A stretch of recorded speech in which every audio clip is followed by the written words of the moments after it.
ہم میں سے بہت سے لوگوں کے سر میں اور جسم میں خشکی ہوتی ہے۔ یہ خشکی کیا ہے؟ بہت سے لوگوں کے لیے یہ نئی بات ہوگی۔ میری نظر میں خشکی سردی کی انتہا کا یا حرارت کی کمی کا نام ہے۔ جیسا کہ سردی کے موسم میں ہر انسان خشکی کا شکار ہو جاتا ہے اور بہت سے تیل اور ویزلین وغیرہ استعمال کرتا ہے، لیکن خشکی جان نہیں چھوڑتی۔ جیسے ہی سردی کی حدت کم ہوتی ہے، سورج کی حرارت بڑھتی ہے، سب لوگوں کی خشکی سے جان چھوٹ جاتی ہے۔ اسی طرح انسانی جسم میں حرارت پیدا کرنے کے لیے جگر ہے۔ اگر ہمارا جگر درست کام کرے تو ہمارے جسم میں خشکی پیدا نہیں ہوگی۔ جگر درست افعال سر انجام تب ہی دے گا جب اس کی غذا اسے ملے گی۔ اتنا کچھ لکھنے پڑھنے کے بعد کچھ سوال پیدا ہوتے ہیں کہ خشکی سے کیا ہوتا ہے؟ خشکی سے چیزیں پھٹ جاتی ہیں، جسم کے اعضاء میں سکیڑ پیدا ہوتا ہے، خشکی سے اعضاء دبلے پتلے ہوتے ہیں، نیند ختم ہو جاتی ہے۔ اگر خشکی حد سے بڑھ جائے تو ایسی علامات ظاہر ہو جاتی ہیں جن کو بیماریاں کہا جا سکتا ہے۔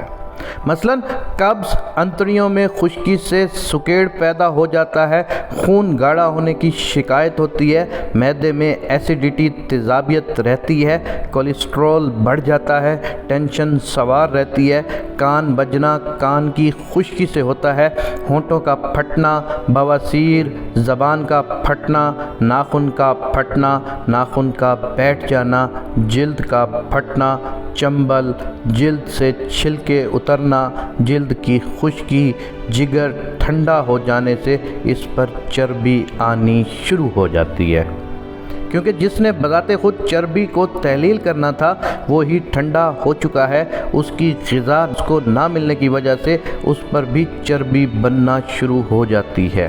ڈاکٹر صاحب الٹرا ساؤنڈ کے بعد لیور فیٹی کہتے ہیں اس بیماری کو۔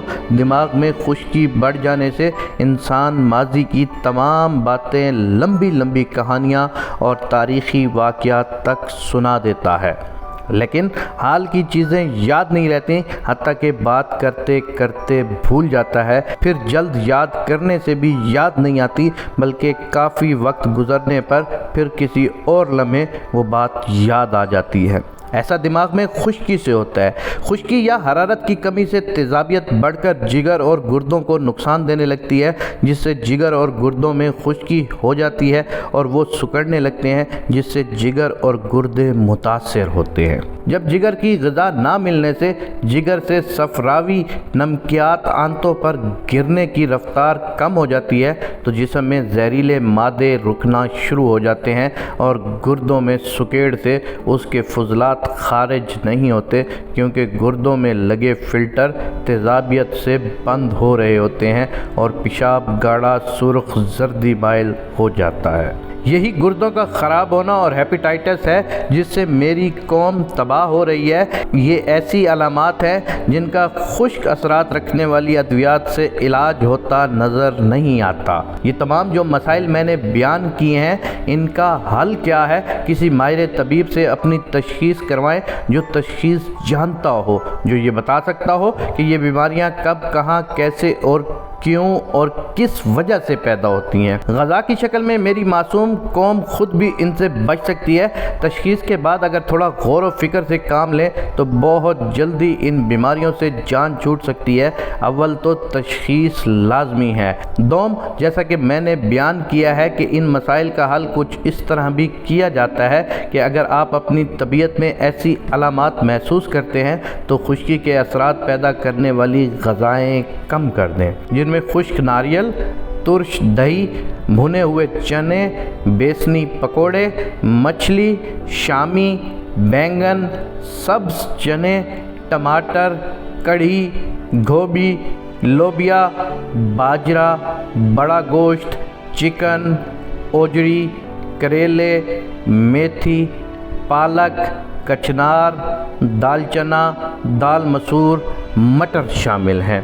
اور اپنی غذائی چارٹ میں درج ذیل غذاؤں کو اگر آپ شامل کر لیتے ہیں تو یہ خشکی سے نجات پانے کے لیے بہت اچھی ہیں۔ مربع ادرک، حلوہ بادام، دیسی گھی کا ہو، گندم کا دلیا، دیسی گھی کا پراٹھا، دیسی گھی والا میٹھے دیسی انڈے، گاجر، گھیا توری، شلجم، سری پائے کا سالن، گوشت بکرے کا، دیسی مرغ، بٹیر، تیتر، چڑیا، کبوتر، مرغابی کا گوشت، کلیجی، دال مونگ، مونگرے، کدو، ٹینڈے، زیتون، دیسی گھی میں پکائیں۔ سلاد میں سبز پودینہ، پیاز، زیرہ، کالی مرچ، ہلدی، گائے کا دودھ، شہد، پھلوں میں آم، خربوزہ، امرود، پکے ہوئے انگور، میٹھے، پپیتا، کھجور وغیرہ۔ اپنے غذائی چارٹ میں زیادہ سے زیادہ ان چیزوں کو شامل کریں تو چند دنوں میں آپ کی صحت بہتر ہونا شروع ہو جائے گی۔ اللہ ہم سب کا حامی و ناصر ہو، کیونکہ ایک خشکی سے میں نے اینڈ تک آپ کو تمام بیماریوں کا بتا دیا ہے۔ اس کے علاوہ آپ اپنے ڈاکٹر سے بھی اس کا علاج پوچھ سکتے ہیں۔